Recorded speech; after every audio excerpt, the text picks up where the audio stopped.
The call from my sister came at exactly 7:43 a.m., right as I was pouring my first cup of coffee.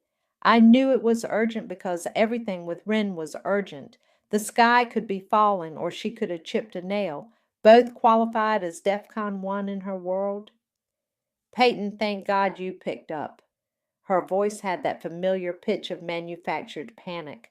I need $3,000 by noon. The landlord's threatening eviction again. I closed my eyes, feeling the start of a tension headache. Again? Wren, I just covered your rent 2 months ago. That was different. I had that thing with my car then. Come on, Pay. You know I'm good for it. She wasn't. She had never been good for it in the 30 years of her existence. I took a sip of coffee, remembering the last 5 emergencies I'd funded. The boutique she just had to invest in failed in 3 months. The life coach certification abandoned after 2 weeks. The car repairs that mysteriously cost exactly what her Cabo vacation package had been worth. I have nothing else going on anyway, right? I muttered, echoing her words from last week's family dinner. Just my sad divorced life to keep me company. What? Look, are you going to help or not? The landlord's being such a dick. My mother's call beeped through, right on schedule. Her morning drama download, usually involving the neighbor's hedges or someone at her book club who'd slighted her. Wren, I have to go. I'll think about it. I switched calls before she could protest. Hi, Mom. Peyton, you won't believe what your Aunt Daisy just told me about Linda from church. Laurel launched straight in, not bothering with hello. After everything I've done for that woman's prayer group, I walked to my laptop, opening my banking app while making appropriate sympathetic noises. The main account balance made me wince. After paying Keon's temporary business loan last month, the third temporary loan this year, I was running on fumes myself. Are you even listening? Mom's voice sharpened. This is serious, Peyton. I need you to come over and help me draft an email to the church board. Since you're divorced, you have all this free time. Mom, I work full time, I interrupted, an edge creeping into my voice. The divorce didn't change that. Well, Matthew certainly left you with enough to help your family out, she sniffed. The least you could do is be there for your mother. I've been so worried about you all alone in that apartment. My fingers hovered over the keyboard. With deliberate movements, I minimized the depressing bank statement and opened a hidden folder labeled My Island. Peyton? Hello? Don't you dare zone out on me like you did at Easter when I was telling you about it. Mom, I got a work call coming in. I lied smoothly. I'll call you back. I hung up before she could protest, silencing my phone as it immediately lit up with Wren's name again. In the blessed quiet of my apartment, I opened the folder's contents: flight confirmations, property rental agreements, and bank statements from an account nobody in my family knew existed. The secret account had started as my just in case fund during the rocky last years with Matthew. After the divorce, when my family's demands escalated from occasional asks to constant expectations, it became my escape plan. Every bonus, every bit of overtime, every inheritance piece I could quietly sell, it all went into that account. My phone buzzed with a text from Keon. Mom says you're being difficult. Call her back. Also about that loan. I clicked on the flight confirmation.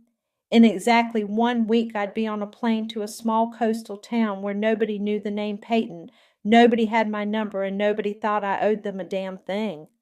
The phone buzzed again. Wren. The landlord's given me until 3 p.m. now. Please pay. You're my only hope. I smiled, a small, grim smile that would have shocked my family if they'd seen it. They'd never seen me say no, never seen me put myself first, never imagined their reliable, responsible, always there Peyton could just vanish. They were about to learn. I opened my email and confirmed my one-way ticket. Time to go, I whispered to my reflection in the computer screen. The woman looking back at me didn't look guilty or uncertain. She looked ready. My phone lit up again. Mom, Ren, Kian. The holy trinity of need, all demanding attention. I silenced each notification with a click, then opened the rental agreement for my new beachside villa. Showtime, I murmured, hitting confirm on the final payment.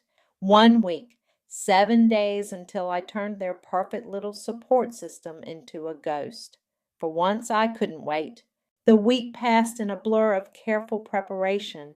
I'd planned this escape for months, but now every detail needed to be perfect. No loose ends, no breadcrumbs, no way for them to track me down and drag me back into their chaos. My grandmother's gaudy painting, the one Mom had sneered at and insisted I take after the funeral, turned out to be worth far more than anyone suspected. The art dealer's eyes had widened when he saw the signature. "This is authentic," he'd whispered, handling it like it was made of gold. "I can offer you 45,000 cash." I'd taken the money without hesitation.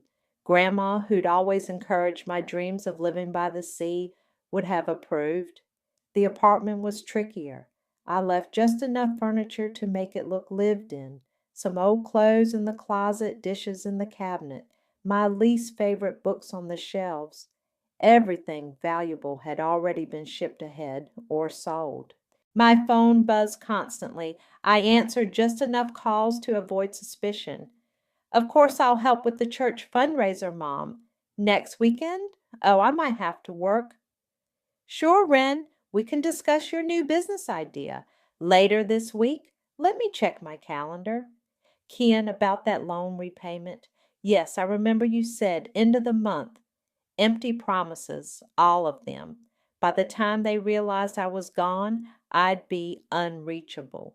The morning of my flight, I woke before dawn.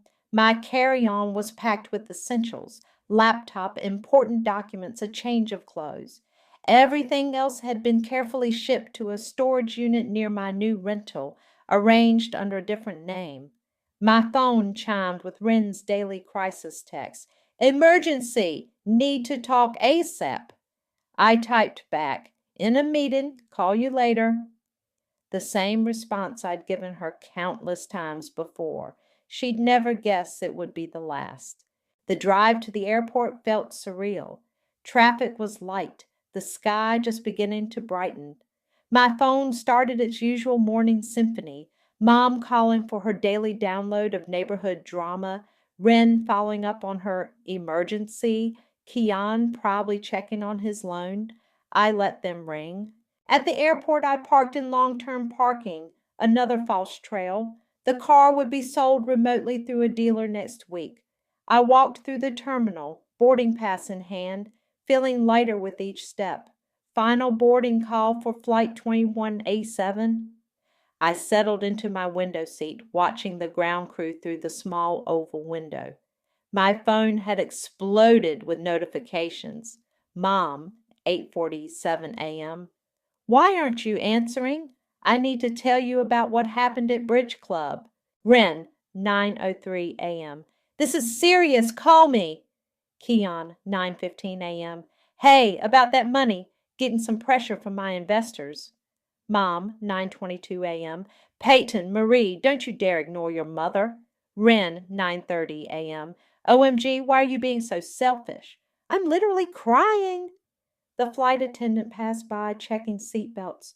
"We'll be taking off shortly. Please ensure all electronic devices are in airplane mode." I looked at my phone one last time.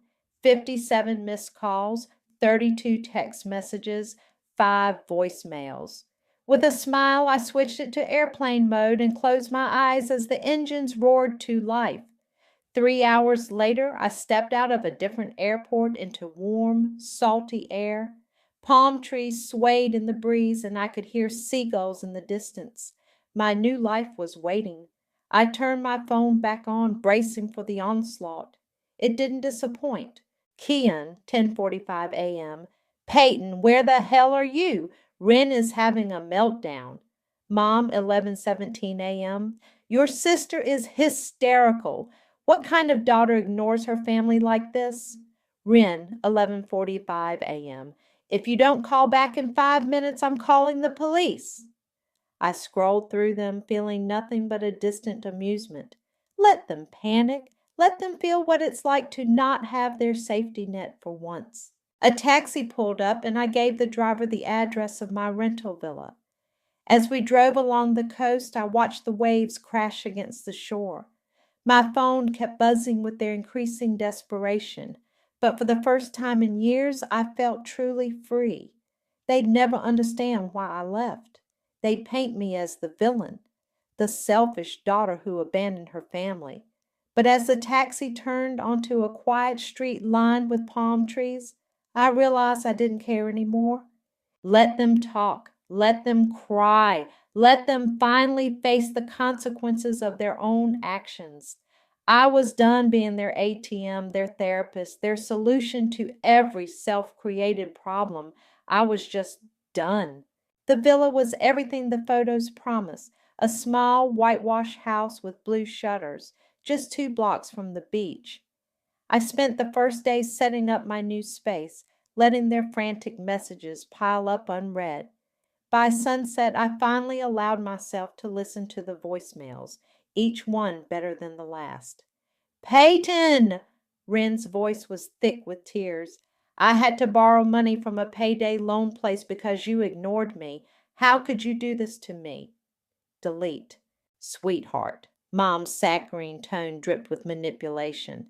After everything I've done for you, after raising you alone, this is how you repay me? By disappearing when your sister needs you?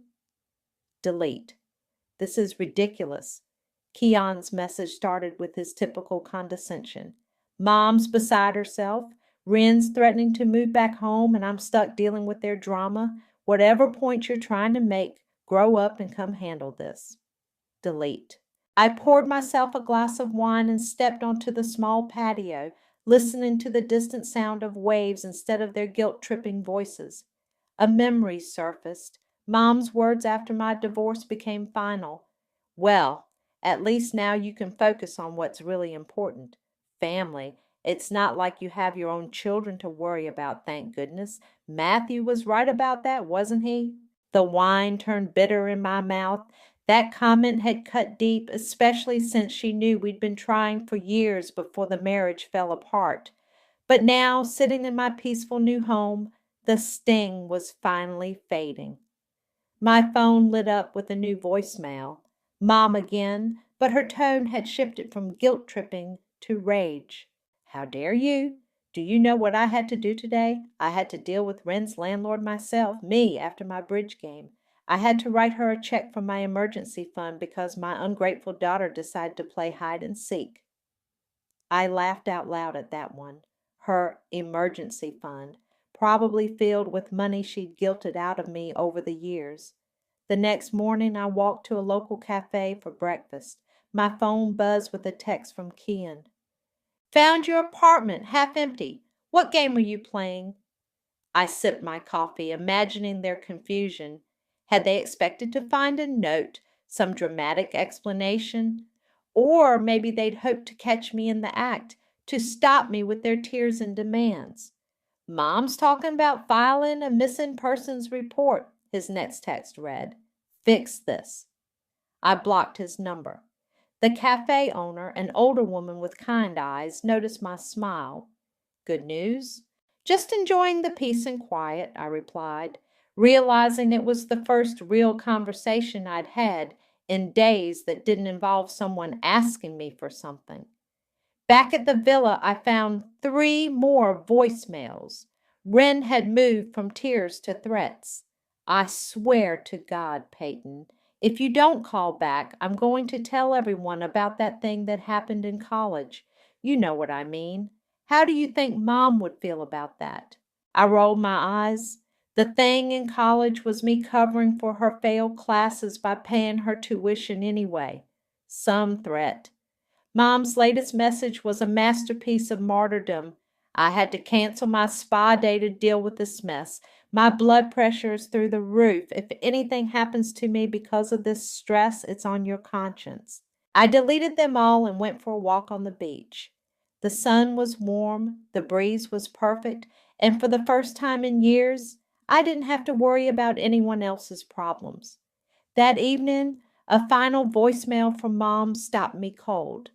Your Aunt Daisy saw your car at the airport long-term parking. You actually left us? Just left? After all we've done for you? Her voice cracked with what might have been real emotion. I know you're hurting since Matthew, but this is cruel, Peyton. We're your family. We're all you have. I sat on my patio, watching the sunset paint the sky in shades of pink and gold. Mom's words echoed in my head. We're all you have. That was their biggest lie, wasn't it?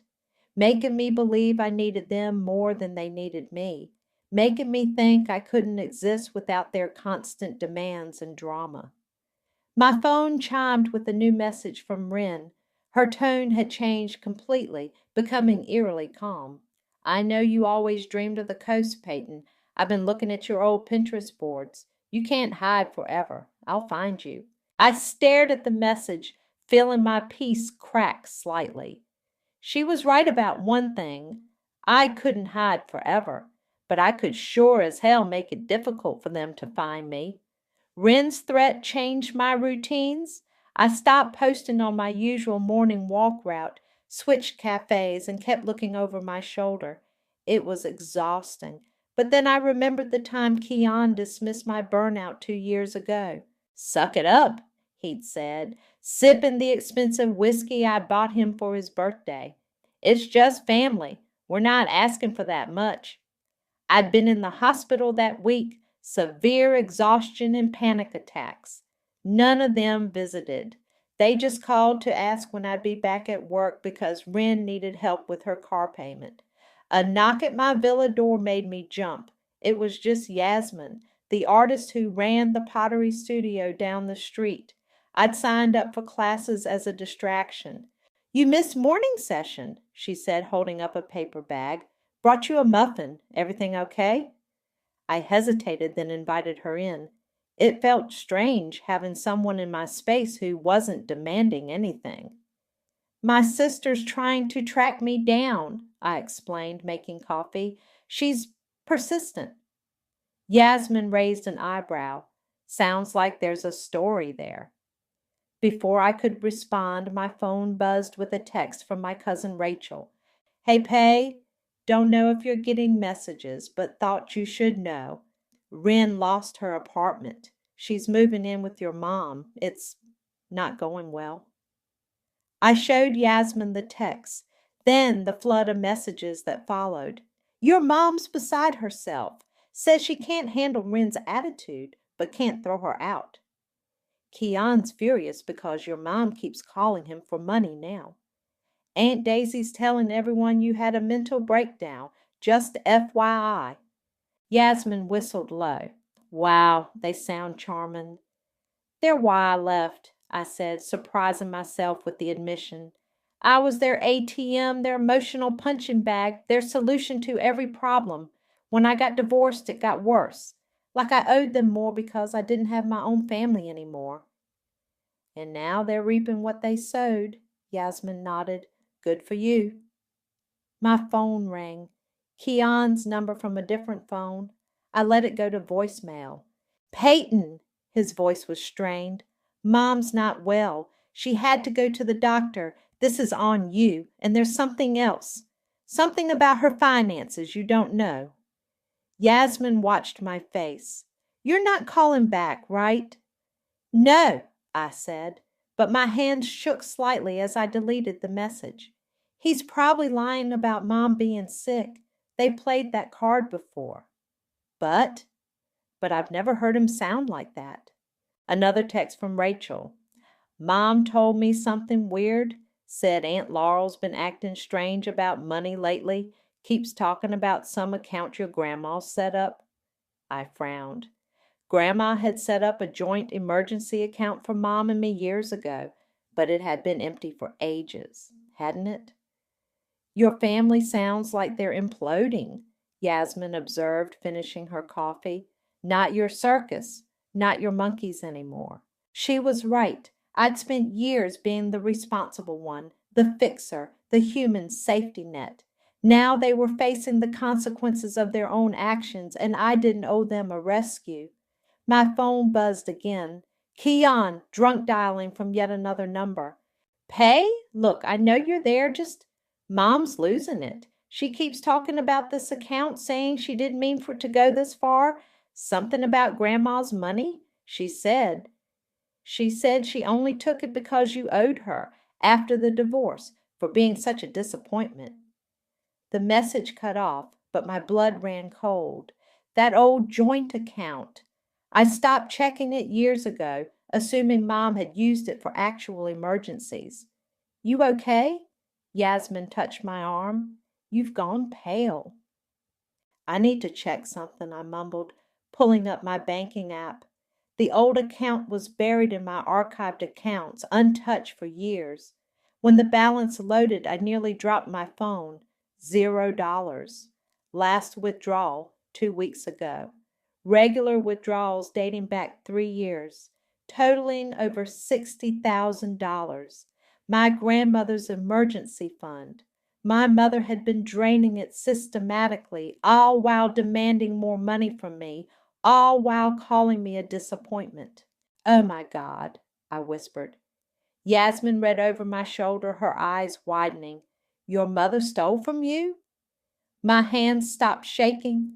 The sick feeling in my stomach transformed into cold, hard rage. I typed out a single message to Keon. Tell Mom I know about Grandma's account. Tell her the well is dry permanently.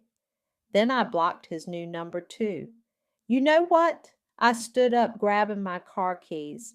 Let's go to pottery class. I feel like breaking something. Yasmin grinned.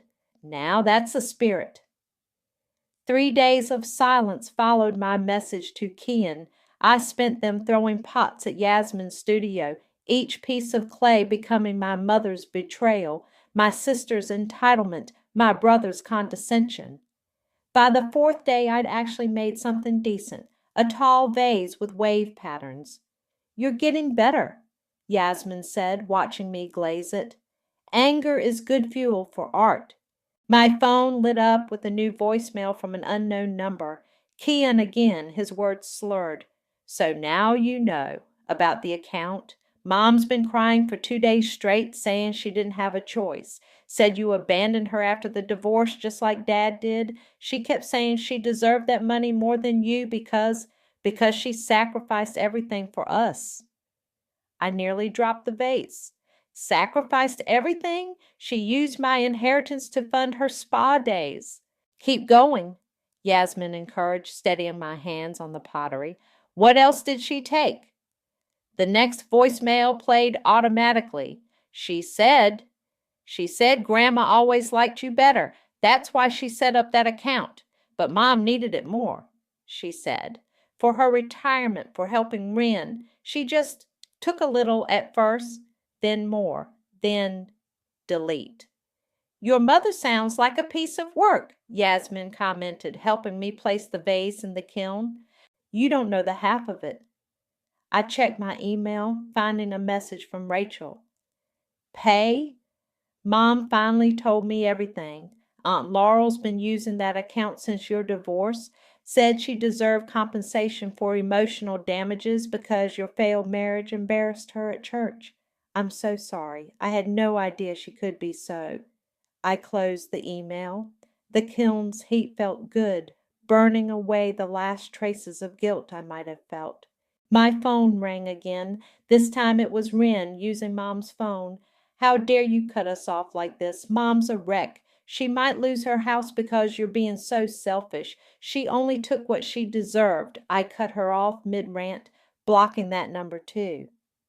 Your sister sounds charming, Yasmin said dryly. She's living with Mom now, I replied, checking the kiln temperature. Probably eating through whatever's left of my stolen money. A text from Rachel popped up. Update. Wren found out about the account too. She's furious that Mom didn't share the money with her. They're screaming at each other. Keon's trying to play peacekeeper, but he's drinking a lot lately. Karma's a bitch, Yasmin observed, making me laugh despite everything. The next morning, I found a formal-looking letter in my old email account, a lawyer's office representing Laurel Montgomery, demanding repayment of familial support funds. I showed it to Yasmin over coffee. They're trying to sue you for money your mother stole from you. She shook her head in disbelief. That's rich. It's desperate, I corrected her. They're broke, fighting each other and looking for someone to blame. Same pattern, different day. My phone buzzed with another voicemail from Kian. Pay. It's bad. Mom's threatening to sell the house. Says she can't afford it anymore without the extra funds. Ren's hysterical because she just moved in. I can't handle them both. Please just call me back. We can fix this.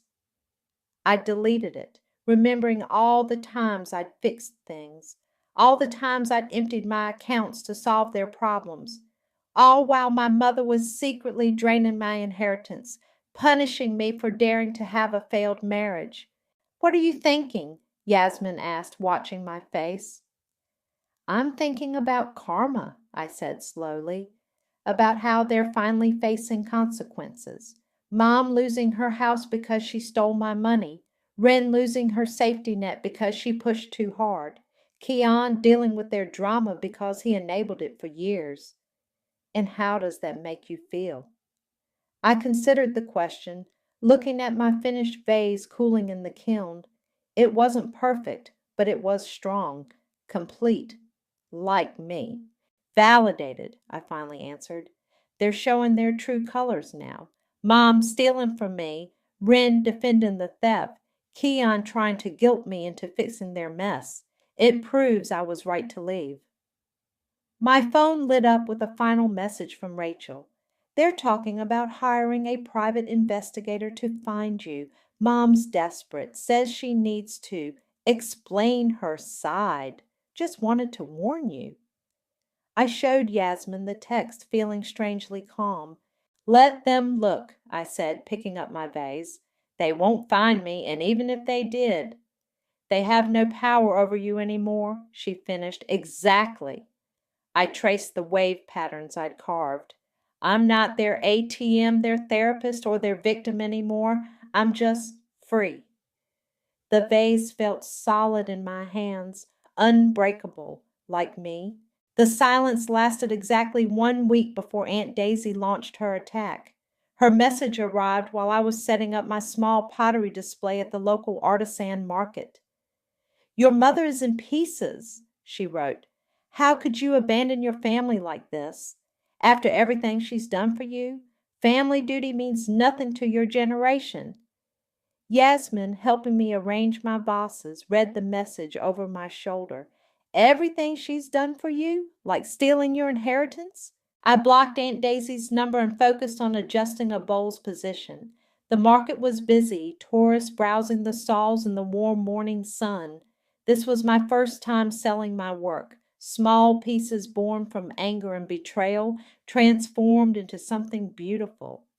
My phone buzzed with a forwarded social media post from Rachel, Ren's latest public cry for attention. Sometimes the people who should love you the most hurt you the deepest, feeling abandoned and betrayed. Broken family, toxic sisters. Pray for me. She's got some nerve, Yasmin muttered, straightening a price tag. Calling you toxic after defending your mother's theft? A customer approached, admiring my wave-patterned vase. This is gorgeous. The emotion in these patterns. Thank you, I smiled, pushing thoughts of my family aside. It's part of my breaking free collection. The woman bought the vase in two smaller pieces. As I wrapped them, another message arrived, a distant cousin this time. Did you really leave your mother penniless? Aunt Laurel selling her jewelry just to make ends meet. Delete. By midday, I'd sold most of my inventory and had 3 custom orders. Yasmin brought us lunch from her favorite cafe. Look at you, she said, passing me a sandwich. Professional artist, successful businesswoman, living your best life. Meanwhile, She nodded at my phone where Rachel had sent another update. Your mom had to cancel her country club membership. Ren's throwing a fit because she can't use the pool anymore. Kian's drinking got worse. He showed up at Sunday dinner wasted, told Mom she deserved everything she's getting. I took a bite of my sandwich, surprised by my lack of reaction. A month ago, this would have sent me spiraling into guilt and worry. Now it felt like reading about strangers. They're imploding without their safety net, Yasmin observed. Without their ATM, I corrected. Mom's having to live on her actual income instead of my stolen money. Ren's facing real consequences instead of being bailed out. Keon's stuck dealing with the mess he helped create. My phone chimed with a new email, a formal letter from a lawyer I'd never heard of. The subject line read, Legal Notice, Financial Support Recovery. Your mother, Laurel Montgomery, seeks to recover funds provided for your support and maintenance during the period following your divorce. Yasmin read it and burst out laughing. They're trying to sue you for money she stole from you? That's priceless. It's desperate, I said, deleting the email. They know they have no case. They're just throwing everything at the wall, hoping something will make me come back. A new customer approached, asking about custom orders. As I discussed designs and prices with her, I felt a surge of pride. This was my life now, creating, growing, thriving. That evening, walking home along the beach, Rachel sent one final update. Mom's realtor came today. The house is going on the market next week. She can't afford the mortgage without, she keeps saying it's all your fault for abandoning them. Ren's hysterical about moving to an apartment. Keon's not answering anyone's calls anymore. I stopped walking, watching the sunset paint the waves gold. My mother was losing the house she'd maintained with my stolen money. My sister was losing her cushy refuge. My brother was finally seeing our family for what it really was. Karma, I whispered to the ocean. Back at my villa, I found a package from Rachel. Inside was a small photo album and a note. Found this while helping Mom pack. Thought you should have it. P.S. I'm on your side. The album contained old photos of Grandma and me, including one of us at the beach when I was little. She'd always encouraged my dreams of living by the coast. It always told me to stand up for myself. My phone lit up with another blocked number, probably Kian or Ren or Mom, trying yet another way to reach me. I ignored it and placed the beach photo on my windowsill. You were right, Grandma, I said softly. I just had to be brave enough to break free. Outside, the waves crashed against the shore, steady and strong, like me. The final confrontation came on a quiet Tuesday evening. I was glazing new pieces in my studio space when Kian's number appeared on my phone. Something made me answer. Peyton? His voice was clear, sober for the first time in weeks. We need to talk. No, we don't. Mom's selling the house. Ren's having panic attacks. Everything's falling apart, and you're the only one who can fix this. I set down my glazing brush. Fix what exactly? Mom's theft? Ren's entitlement? You're enabling? It wasn't theft, his voice cracked. Mom needed that money. She deserved my inheritance, the money Grandma left for my future. Tell me, Kian, how did she deserve that? Silence stretched between us. In the background, I heard familiar voices, Mom and Ren probably hovering nearby. Just come home, he pleaded. We can work this out. Mom will apologize. Put her on. Rustling sounds, then Mom's voice. Peyton, sweetheart, please. Did you enjoy spending my money, Mom? All those spa days and shopping trips while I worked overtime to support everyone? I needed it. After your divorce, after you embarrassed me at church. Embarrassed you? My voice was ice. My failed marriage embarrassed you, so you stole my inheritance. Don't say steal. I'm your mother. Everything I have should be yours anyway. Put Ren on. More rustling. Pay? Ren's voice trembled. Please come home. I can't live in some cramped apartment. Mom's being impossible. Remember last month when you said I had nothing better to do than help you? That my sad divorced life was empty? I didn't mean. Yes, you did. You all did. I was just an ATM to you, a convenient solution to your self created problems. That's not fair. Keon was back on the line. We're family. Family? I laughed, surprising myself with how cold it sounded. Let me tell you about family, Keon. Family doesn't steal inheritance money. Family doesn't mock someone's divorce while demanding their support. Family doesn't treat someone like a walking bank account. We can change. No, you can't. And you know what? I don't want you to because I'm done. Done being your ATM, your therapist, your scapegoat, your solution. Mom's voice distant. But where will I live? How will I survive? The same way I did after my divorce, by dealing with reality. Sell your designer bags, get a job, live within your means. Peyton, Keon tried one last time. Mom's talking about legal action. Tell her to go ahead. I'll happily explain to a judge how she drained my inheritance account, how she committed theft and fraud. Should we discuss that in court? Silence. My support system is permanently closed for business, I continued, my voice steady. You are all on your own. If you try to contact me again through lawyers, private investigators, or fly-in monkeys, I'll file harassment charges. Are we clear? You can't just. Wren started. Are we clear? More silence, then Keon's defeated whisper. Clear. Goodbye. I hung up and blocked the number, then walked to my villa's patio. The ocean breeze carried away the last traces of tension from my shoulders. My phone buzzed with a text from Rachel. They're all sitting in Mom's living room looking shell-shocked. I've never seen them so quiet. What did you say to them? The truth, I replied. Yasmin arrived minutes later with wine and takeout. I brought celebration dinner, she announced. Rachel texted me about your showdown with the family. We sat on my patio watching the sunset. I told her about the conversation, about finally saying everything I'd held back for years. How do you feel? She asked. I considered the question, sipping my wine. Free. Like I've been carrying this weight for so long, I forgot what it felt like to stand up straight. They might try again, she warned. Let them. I'm not their solution anymore. I'm not responsible for fixing their lives or funding their delusions.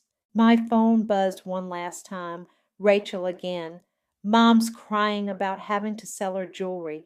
Wren's looking at studio apartments and having a meltdown. Kian just left looking like someone died. But you know what? They did this to themselves. Yes, I said to the setting sun. They did. I turned my phone off and raised my glass to Yasmin. To karma. She clinked her glass against mine. To freedom. The waves crashed against the shore, a steady rhythm of nature's applause. I'd done it, really done it. Cut the cord, broken the chains, freed myself from their toxic web, and it felt absolutely glorious. The morning sun painted my pottery studio in shades of gold as I unpacked the latest shipment of supplies. My online business had grown enough to rent this small space near the beach, separate from my villa, a place that was purely mine, filled with pieces born from both pain and healing. My phone buzzed. Rachel's weekly update. Mom's apartment is interesting. She keeps complaining about the noise from neighbors, says it's beneath her dignity. Wren's working at the mall now, actually showing up for shifts. Who knew? I smiled, arranging clay on the shelves. Another message followed. Keon's in therapy. Actually admitted he enabled Mom's behavior all these years. He's not drinking anymore. Good for him, I texted back, meaning it. The bell above the door chimed. Yasmin walked in carrying coffee and fresh pastries. Your latest review went viral, she announced, pulling up the post on her phone. Listen to this. These pieces tell a story of breaking free, of finding strength in solitude. Each wave pattern feels like a declaration of independence. They have no idea, I laughed, but it felt good. My story, transformed into art that spoke to others. Rachel's next text was longer. Aunt Daisy's still talking trash about you at church, but Mom shut her down yesterday. Actually told her to stop. Said she'd been wrong about a lot of things. Never heard her admit that before. I set my phone down and picked up a fresh block of clay. As I worked it between my hands, Yasmin arranged my finished pieces in the display window. The summer festival wants twice as many pieces as last time, she said. You're becoming quite the success story. Who knew revenge could be so profitable? It's not revenge anymore, though, is it? She gestured at my newest collection. These aren't angry pieces, they're peaceful. She was right. The sharp edges had softened, the storm patterns giving way to calmer waters, like me. My phone lit up with another message, this time from an unknown number. My heart skipped until I read it. Hey, Pay, it's Kian. New number. Don't block yet. Just wanted to say you were right about everything. I'm sorry. No need to respond. Hope you're well. I showed it to Yasmin. Are you going to reply? I thought about it, then deleted the message. No, but I'm glad he's figuring things out. The morning crowd started trickling in. Tourists, locals, regular customers. I demonstrated techniques, discussed custom orders, shared simplified versions of my story. Each sale felt like a victory, each positive comment a validation of my choice to leave. Rachel's final update arrived during lunch. Mom found your old therapy bills from after the divorce, the ones you paid yourself while she was draining your account. She actually cried. Real tears this time, not the manipulative kind. Said she didn't know how to fix what she broke. She can't, I texted back. Some things, once broken, form something entirely new instead. I attached a photo of my latest piece, a vase with intricate patterns showing storms transforming into calm seas. Rachel replied with a heart emoji. Yasmin helped me close up the studio that evening. Beach walk? She suggested. We strolled along the shore watching the sunset. My phone stayed quiet. No emergencies, no demands, no guilt trips. Just peace. Sometimes I wonder, I said, picking up a shell, if they had to break me to set me free, if I needed to lose everything to find myself. You didn't lose everything, Yasmin corrected. You chose yourself. There's a difference. A final text from Rachel lit up my phone. Ren asked for your new pottery website today. Said she wanted to see what you've made. Mom overheard and said, leave her be. She's built something beautiful without us. I pocketed my phone without responding and looked out at the horizon. The setting sun turned the waves to liquid gold, like something precious being forged in fire. You know what's funny, I said to Yasmin.